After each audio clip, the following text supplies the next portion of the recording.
Okey, pasal taklimat pada pagi ni, Yayasan LTAT dapat bagi pendedahan berkenaan pendidikan, pendidikan dan termasuk kemahiran. Program sebegini baguslah untuk diteruskan untuk faedah dan manfaat kepada ahli-ahli bakat termasuk anggota dan juga anak-anak LTAT.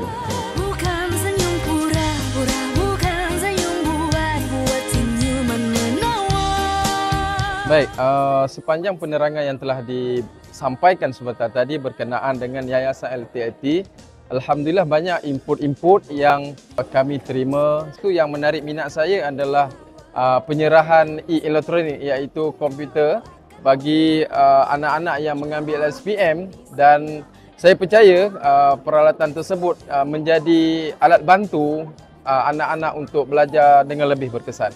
Saya dengar taklimat dengan lebih jelas lagi, apa itu K2T. Sangat bagus untuk ahli-ahli bakat, terutamanya yang di rumah tak bekerja ke. So dari situ boleh dapat ilmu untuk pelibatan diorang, untuk daftar ke segala aktiviti dan boleh menjana pendapatan jugalah daripada situ.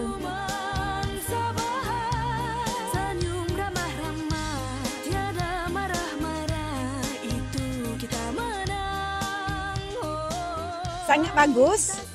Memang sangat bagus untuk orang ahli bakat, yang mana orang kata ahli bakat ni kan kurang lah. Jadi dapat juga pengalaman dia.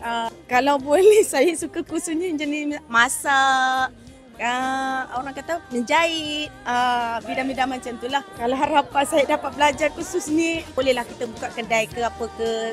Suami kan nak pencen kata. Dapat pendapatan itu pun dah cukup dah, alhamdulillah.